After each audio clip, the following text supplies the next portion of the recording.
pertama yang kami hormati Bapak dosen mata kuliah komunikasi bisnis Bapak Muhammad Al-Faruq Abdullah. Perkenalkan, saya Alvin Aldianto dari kelompok 7 ingin mempresentasikan tugas besar komunikasi bisnis dengan judul presentasi bisnis. Pertama-tama sebelumnya saya ucapkan minal aizin wal faizin, mohon maaf lahir dan batin. Saya perkenalkan kelompok-kelompok saya. Yang pertama atas nama saya sendiri, Alvin Aldianto atau Awaludin Febri Arisandi, Lestarina Silaliha, Muhammad Hambali, dan yang terakhir Septiana Cahyanti. Kali ini saya akan menjelaskan tentang presentasi bisnis. Pengertian presentasi yang diuraikan berikut berkaitan erat dengan presentasi bisnis dalam dunia bisnis. Kegiatan presentasi atas berbagai peristiwa penting seperti pengajuan usulan, proyek baru, pengembangan produk baru, perluasan pasar, dan lain-lain. Bukanlah hal baru presentasi bisnis yang baik akan kita memberikan dampak yang baik pula bagi lembaga atau institusi. Presentasi bisnis dapat merupakan bagian yang tidak terpisahkan dalam setiap kegiatan bisnis. Seseorang pembicara yang melakukan presentasi di hadapan audiens tentunya memiliki tujuan tertentu yang ingin dicapai. Untuk melaksanakan hal tersebut, di atas tentu dibutuhkan kesiapan mental dan pemahaman seperti materi yang ingin disampaikan. Secara umum, presentasi bisnis memiliki 4 tujuan pokok menurut Joko Purwanto yang dapat diuraikan sebagai berikut. Yang pertama, menginformasikan pesan-pesan bisnis kepada audiens. Yang kedua, menghibur audiens. Yang ketiga, menyentuh emosi audiens. Dan yang keempat, memotivasi audiens untuk bertindak. Jadi yang dimaksud dengan presentasi bisnis ini yang kita sering lakukan, baik itu di dunia perkuliahan atau di dunia perusahaan. Gimana kita mempresentasikan sebuah materi yang baik kepada orang supaya tertarik apa yang kita presentasikan. Mungkin itu yang bisa saya sampaikan. Untuk materi selanjutnya akan dijelaskan oleh teman-teman saya selanjutnya. Terima kasih. Wassalamualaikum warahmatullahi wabarakatuh. Assalamualaikum warahmatullahi wabarakatuh. Perkenalkan, nama saya Awaludin, nomor induk mahasiswa 1119369, jurusan manajemen bisnis. Yang kami hormati Bapak dosen, yang kami hormati teman-teman sekalian. Dalam hal ini saya akan membawakan tugas kelompok, di mana saya dalam hal ini ingin mempresentasikan tujuan presentasi bisnis. Presentasi bisnis merupakan bagian yang tidak terpisahkan dalam dunia bisnis. Seorang pembicara harus bisa melakukan penyampaian pesan agar audien dapat menerima pesan yang dibawakan oleh pembicara tersebut dengan baik dan mudah, dan diharapkan dapat mengikuti apa yang pembicara harapkan. Secara umum, presentasi bisnis memiliki 4 tujuan. Pertama, menginformasikan pesan-pesan bisnis kepada audiens. Kedua, menghibur audiens. Ketiga, menyentuh emosi audiens. Dan keempat, mengenal lokasi di mana tempat untuk mempresentasikan presentasi tersebut. Menginformasikan pesan-pesan bisnis kepada audiens.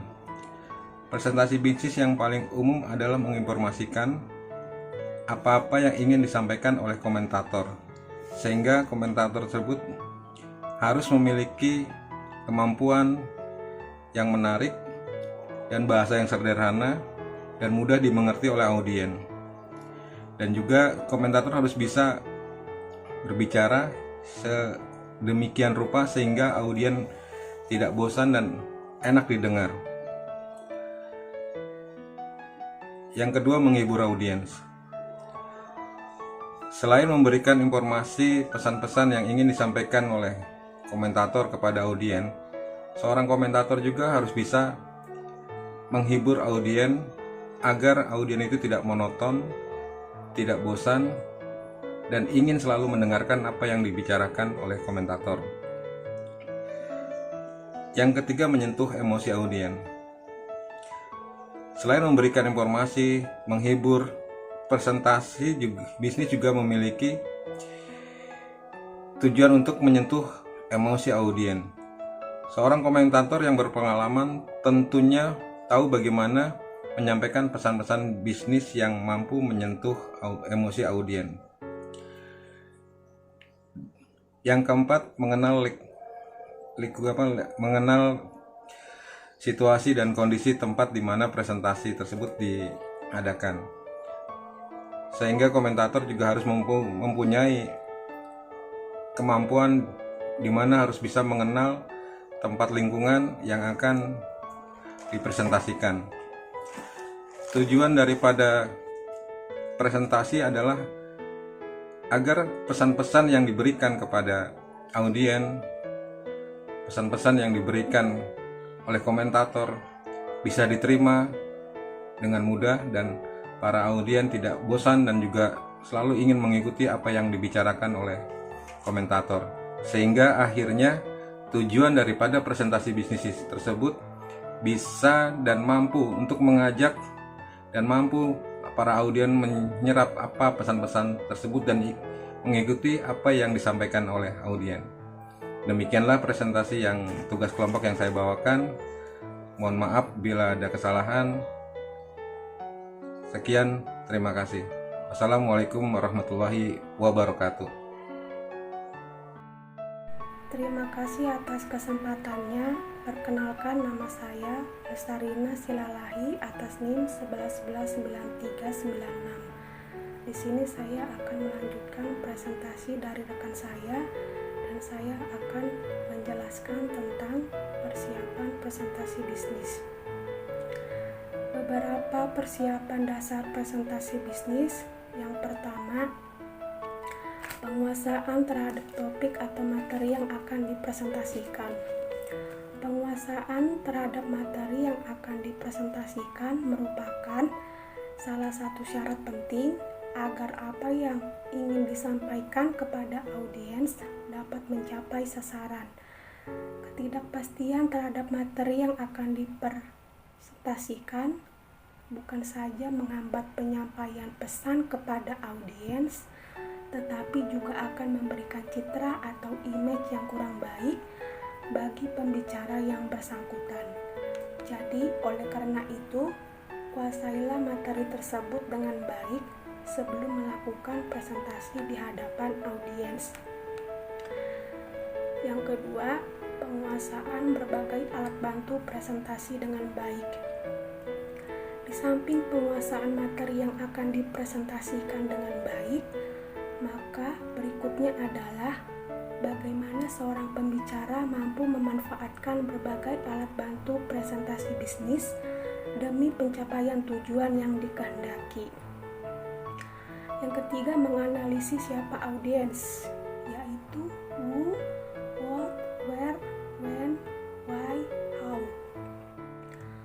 Agar tujuan presentasi bisnis dapat tercapai dengan baik, maka seorang pembicara perlu mengenal siapa sebenarnya yang menjadi audiens. Melalui pendekatan, bertanya dengan menggunakan kata tanya seperti apa, siapa, di mana, kapan, mengapa, dan bagaimana, maka seorang pembicara akan dapat mengidentifikasi tentang siapa sebenarnya audiens yang dimaksud.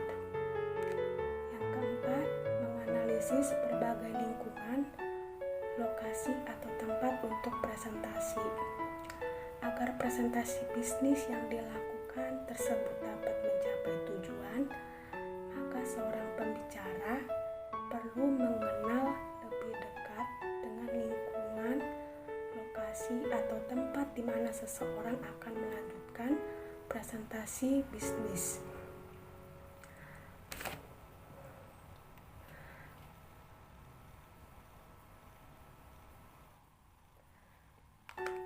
Beberapa alat bantu presentasi bisnis yaitu terdiri yang pertama papan tulis hitam dan putih atau blackboard dan whiteboard. Yang kedua, transparansi overhead projector. Yang ketiga, slide. Papan tulis elektronik dan video kaset recorder atau VCR.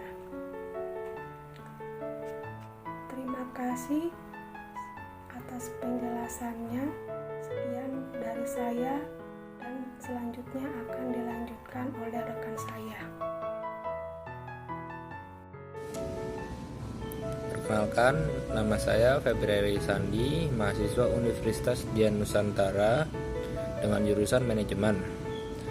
NIM saya adalah 11119386. Di sini saya akan melanjutkan presentasi kelompok 7 untuk mata kuliah komunikasi bisnis dengan tema presentasi bisnis. Di sini saya akan menjelaskan tentang apa saja alat bantu presentasi bisnis, kelemahan dan kelebihannya.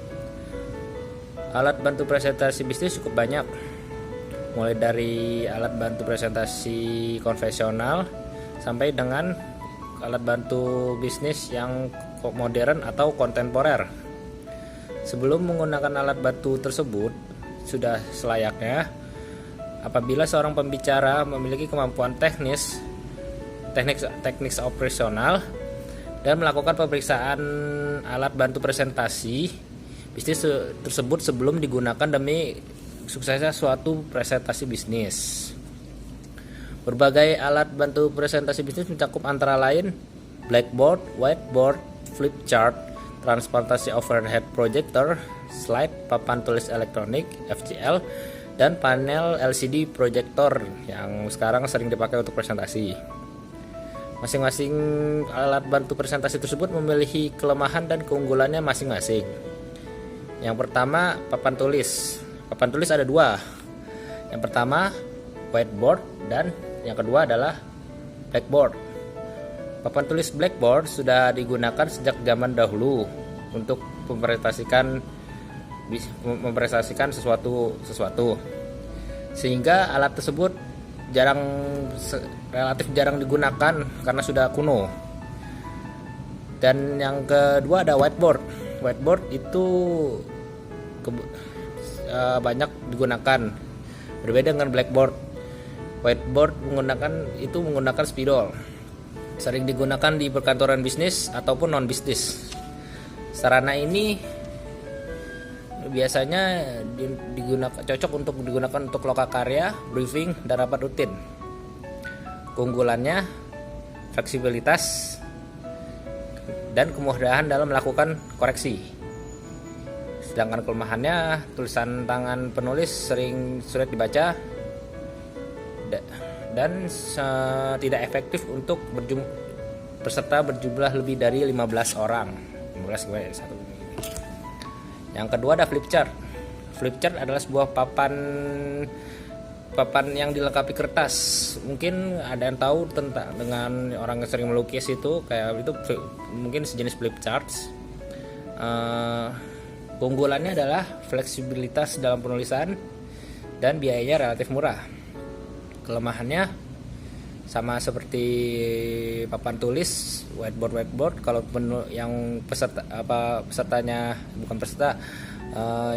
presentasinya jelek, tulisannya mungkin sudah dibaca dan tidak cocok untuk peserta lebih dari 20 orang. Yang ketiga ada transparansi overhead projector atau disebut transparansi OHP.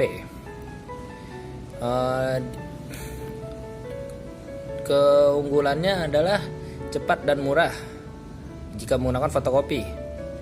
Dapat digunakan dengan artwork kualitas tinggi dan tetapi biayanya mahal. Kekurangannya adalah kipas pada OHP seringkali berisik. Kualitas transparansinya jelek jika teks tulisannya ditulis dengan tangan. Biasanya tergantung tulisan tangan orangnya. Mau itu bisa bagus kalau tulisannya bagus, dengan jelek bila tulisannya jelek. Yang selanjutnya adalah slide. Slide digunakan sekitar tahun 1990-an dan sangat populer pada masa itu. Slide dapat berupa foto atau grafis atau gabungan keduanya. Keunggulannya adalah slide bisa berwarna dan mudah pembuatannya. Slide bisa digabungkan dengan PC agar kualitasnya lebih berkualitas tinggi dan bisa menggunakan efek 3D. Kelemahannya adalah proses produksinya terlalu lama dan harganya relatif mahal. Selanjutnya ada papan tulis elektronik. Nah, papan tulis elektronik ini sering sekali digunakan di kantor-kantor pada masa sekarang karena mudah digunakan. Papan tulis ini memiliki keunggulan fleksibilitas dalam penulisan dan tulisannya mampu dicetak dan disimpan atau enggak disimpan kepada peserta yang mengikuti presentasi. Kelemahannya ya sama seperti papan tulis biasa, tulisan tangan. Bila tulisan tangan jelek, ya itu adalah suatu kelemahan. Seringkali pembicara atau yang mempresentasikan sulit untuk dalam menjalankan operasionalnya karena tidak begitu mengerti. Selanjutnya ada FCR atau video cassette recorder. Video cassette recorder atau VCR digunakan sebagai sarana untuk melakukan presentasi bisnis. Sarana ini memiliki keunggulan sangat praktis. Tersedia pokok materi subjek dan secara langsung termasuk pelatihan perusahaan dan program motivasional. Kelemahannya kualitas tampilan lebih rendah jika diproyeksikan dalam layar lebar dan diperlukan tenaga ahli khusus untuk operasional video. Dan yang terakhir ada panel LCD projector. Panel Liquid Crystal Display atau LCD memiliki kesamaan dengan layar jenis laptop yaitu transparan. Untuk beroperasi, layar LCD dihubungkan dengan port monitor di bagian belakang komputer atau untuk di laptop di sampingnya dan bertindak seperti layar monitor yang menyala dan menayangkan data atau gambar. Teknologi ini cukup canggih karena bisa menampilkan sekitar 16,7 juta warna dan bisa berpenampilan HD. Keunggulannya adalah proyeksi data secara real time dari PC.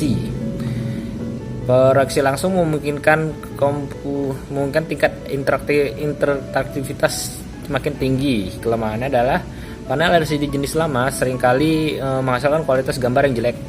Jadi mungkin kalau mau presentasi di zaman sekarang harus menggunakan LCD versi baru. Dan keterbatasan kualitas gambar dari proyektor overhead karena rendahnya kekuatan watt. Nah, itulah sejumlah alat bantu presentasi yang baik yang konvensional maupun yang sudah modern. Mahir menggunakan alat bantu tersebut merupakan penentu keberhasilan suatu presentasi bisnis. Sekian presentasi dari saya. Selanjutnya akan dilanjutkan oleh teman saya. Assalamualaikum warahmatullahi wabarakatuh. Assalamualaikum warahmatullahi wabarakatuh.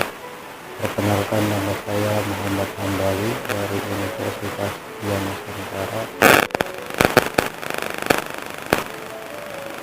Saat ini saya semester 4 jurusan manajemen. Langsung saja di sini saya akan menerangkan tentang teori ilmu komunikasi dalam bisnis. Namun di sini saya hanya akan menerangkan bagian-bagiannya saja, terutama tentang menganalisis audio.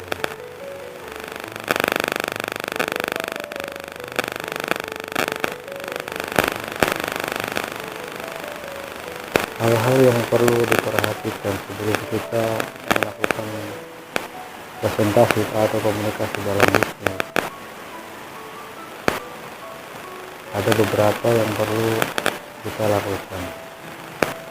Namun sebelumnya kita harus memahami bahwa mengenali audiens adalah salah satu yang akan menjadi penentu dari kesuksesan presentasi kita.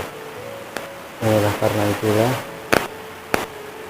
terkait dengan analisis ini ada 3 aspek yang perlu kita analisis sebelum kita melakukan komunikasi dalam bisnis. Yang pertama yaitu aspek demografi, aspek psikologi, yang kedua aspek psikologis, dan yang ketiga adalah aspek kontekstual.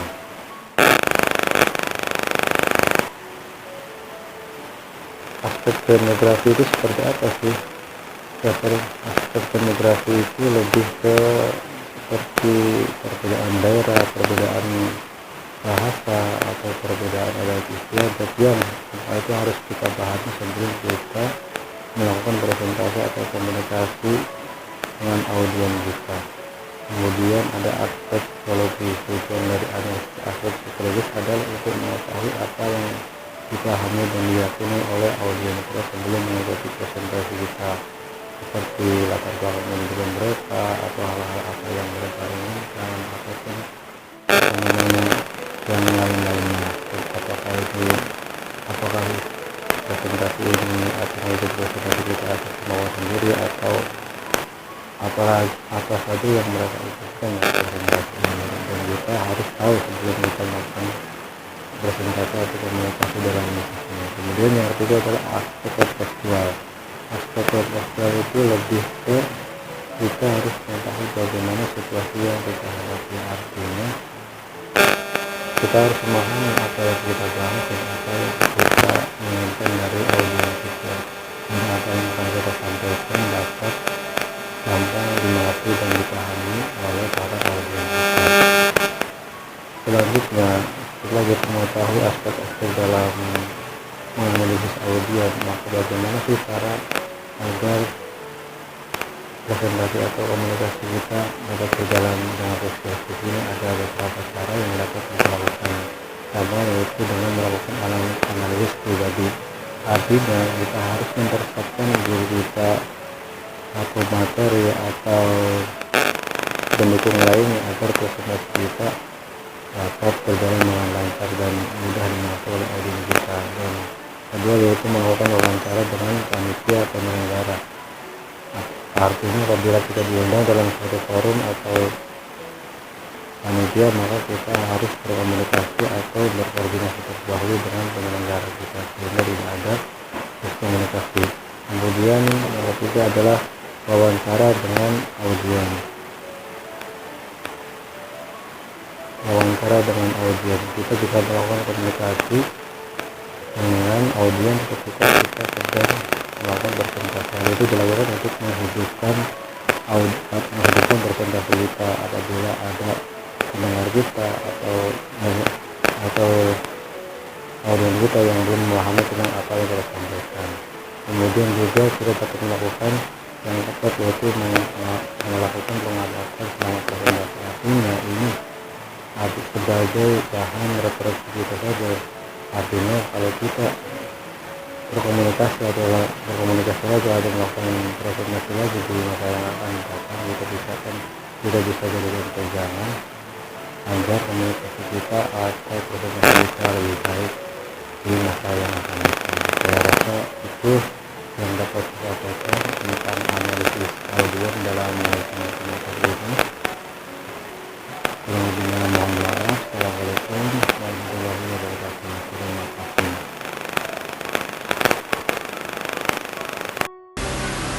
Perkenalkan, nama saya Septina Chayati. Di dalam kelompok ini saya akan menjelaskan bagian akhir dari materi presentasi bisnis, yaitu analisis bahasa tubuh.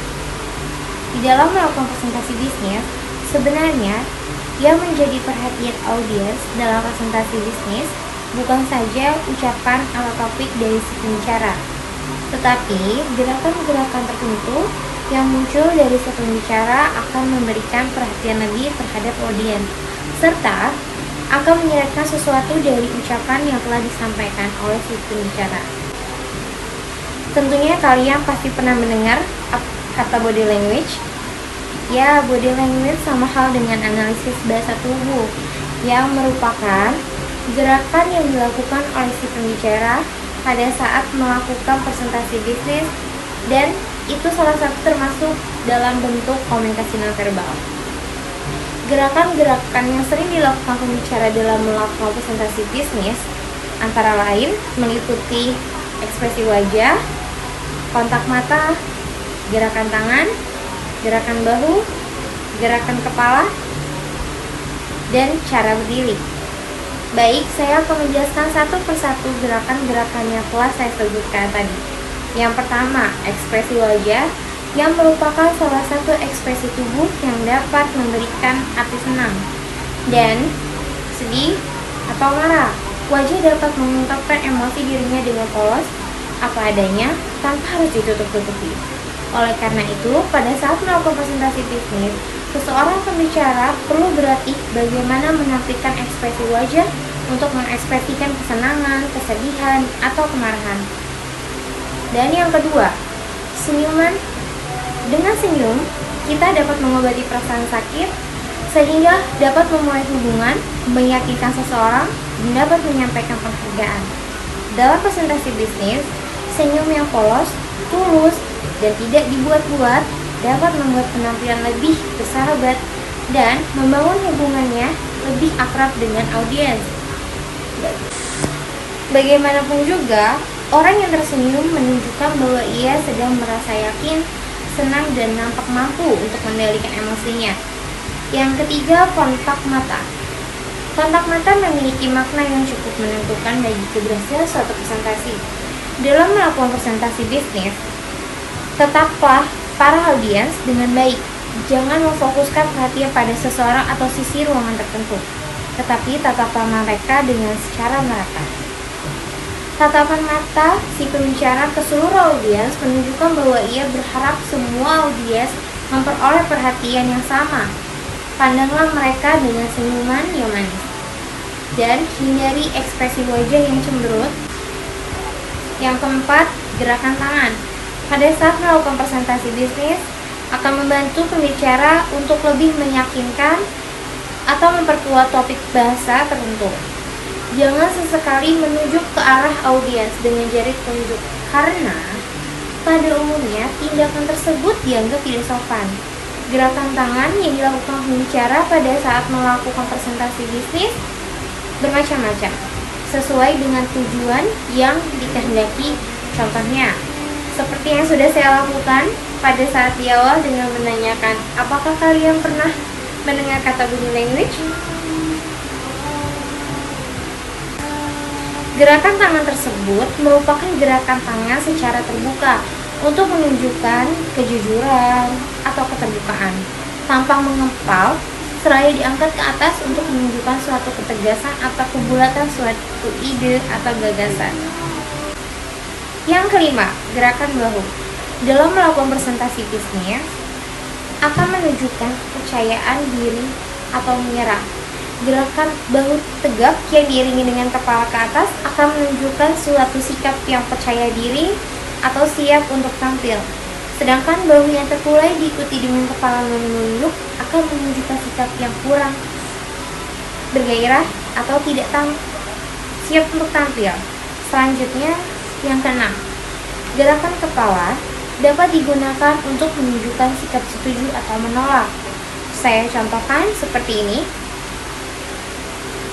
Gerakan tersebut menunjukkan sikap setuju atau mengiyakan sesuatu. Sedangkan gerakan seperti ini menunjukkan sikap tidak setuju atau menolak sesuatu. Dan yang terakhir, cara berdiri. Presentasi bisnis dapat dilakukan dengan cara berdiri, duduk, berdiri di atas podium, atau berdiri tanpa podium, menghadap audiens. Posisi duduk atau berdiri di atas podium dalam suatu presentasi bisnis memberikan kesan yang terlalu formal dan kaku. Dan jika dengan posisi berdiri secara bebas menghadap audiens akan terkesan agak rileks dan santai, serta memberikan keleluasaan atau kebebasan pembicara untuk mengekspresikan kemampuannya untuk menyampaikan pesan-pesan bisnis di hadapan audiens. Berdiri dalam melakukan presentasi bisnis merupakan hal yang positif, terutama karena posisi seseorang nampak menjadi lebih tinggi dan mempermudah gerakan pernafasan. Cara pembicara berdiri di hadapan audiens merupakan salah satu faktor yang sangat menentukan keberhasilan dalam presentasi bisnis. Itulah penjelasan dari masing-masing gerakan yang sering dilakukan oleh pembicara sebagai analisis bahasa tubuh. Jadi, sebelum melakukan presentasi bisnis, Anda perlu mempersiapkan beberapa hal, seperti menguasai materi yang akan disampaikan, menguasai alat presentasi bisnis, menganalisa audiens, serta menganalisis lingkungan untuk presentasi bisnis. Dan selalu berusaha untuk meningkatkan kepercayaan diri Saya akhiri sebagai penutup materi ini. Saya ucapkan terima kasih dan mohon maaf jika terdapat kesalahan dalam penyampaian materi. Assalamualaikum warahmatullahi wabarakatuh.